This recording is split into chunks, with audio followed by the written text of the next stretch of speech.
Dari Abu Hurairah radhiyallahu anhu, dia berkata, seorang laki-laki datang kepada Rasulullah sallallahu alaihi wasallam sambil berkata, wahai Rasulullah, siapakah orang yang paling berhak aku baktikan kepadanya?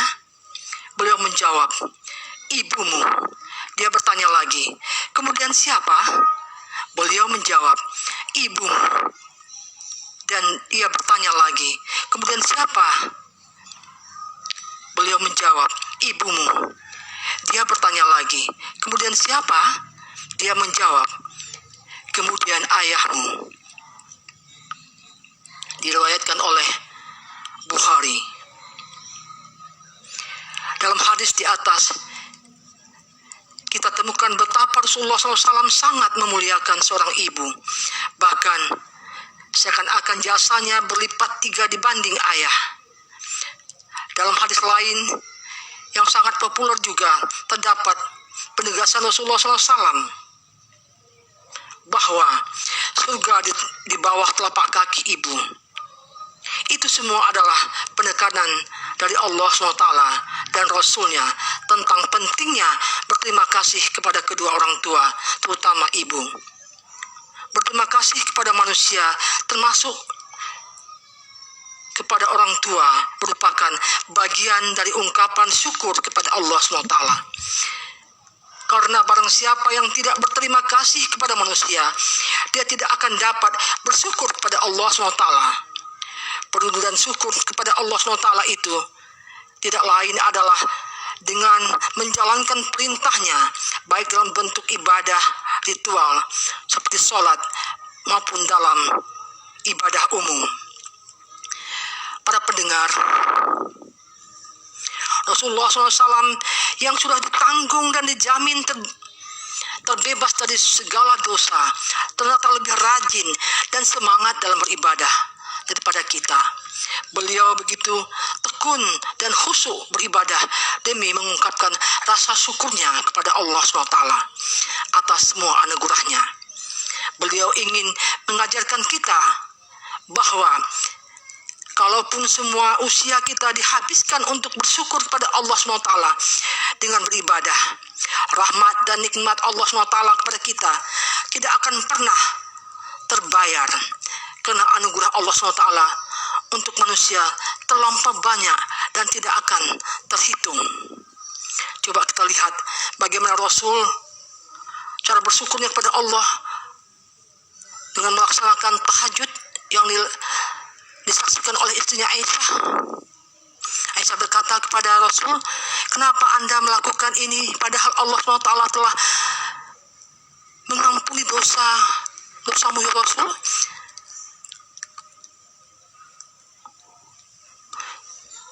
Dosa yang telah lalu dan yang akan datang. Beliau bersabda, apakah aku tidak suka jika menjadi hamba yang bersyukur? Maka begitulah contoh yang diberikan Rasul kepada kita. Mari kita memperbanyakkan rasa syukur pada Allah dengan mengerjakan perintahnya. Dan syukur dapat ditujukan kepada Allah SWT dan kepada manusia. Dan dari syukur kepada manusia adalah dengan cara membalas perbuatan baik dengan yang lebih baik, atau setidaknya sama baiknya.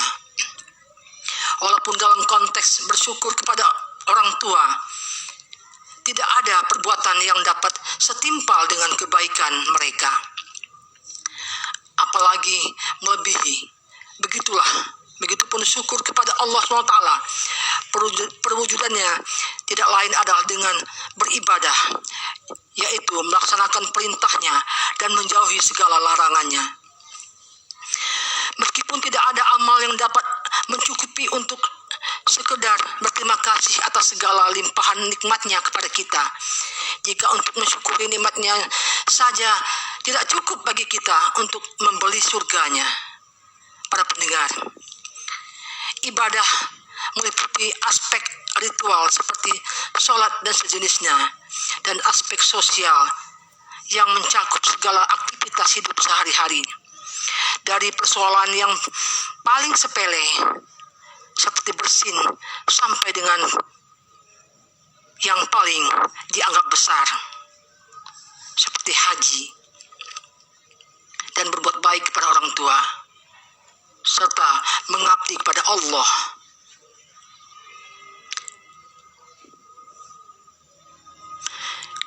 Kemudian Allah SWT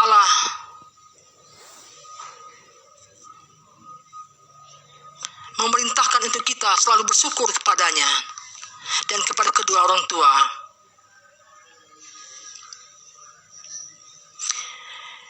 Cara bersyukur meliputi 3 aspek, yaitu hati, lisan, dan perbuatan.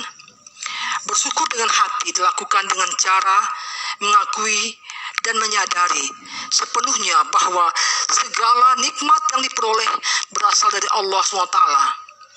Bersyukur dengan lisan dilakukan dengan cara mengungkapkan secara lisan rasa syukur kita itu dengan mengucapkan tahmid, yaitu alhamdulillah. Sedangkan bersyukur dengan perbuatan adalah dengan cara melakukan semua perbuatan yang baik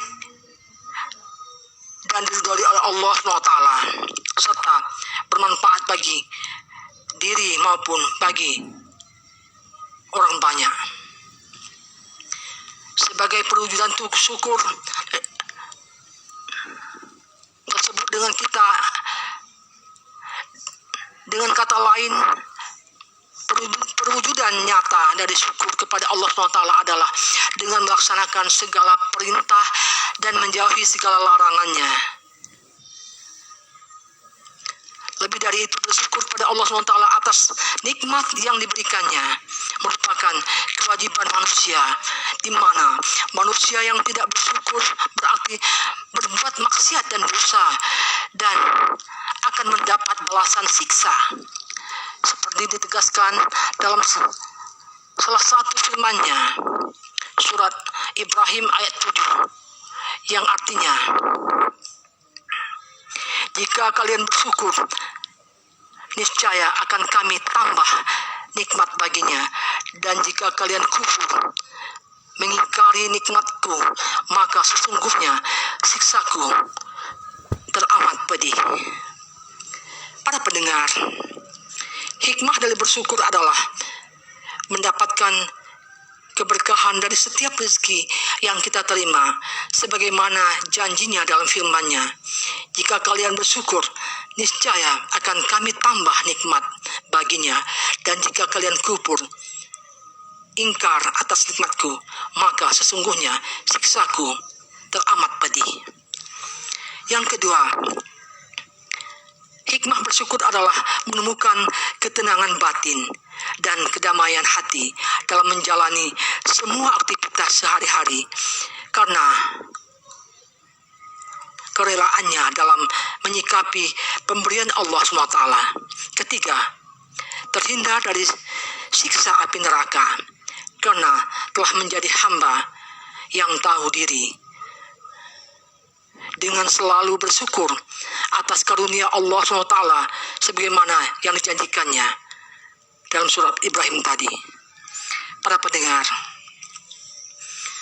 dari tausiah singkat ini semoga kita dapat menjadi orang-orang yang pandai bersyukur dan menghindari dari perbuatan syirik dan berbuat baik pada orang tua selagi orang tua kita ada.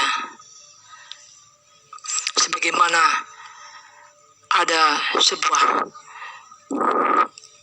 syair lagu, jasa ibu pada manusia sangatlah berharga, mengandung, melahirkan dalam derita,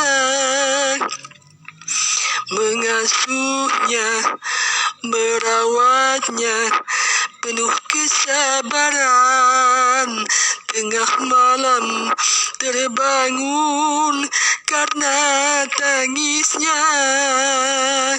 Manusia wajib menghormati ibunya, jangan sampai menyakiti hatinya. Ingat surga di bawah telapak kaki ibunda.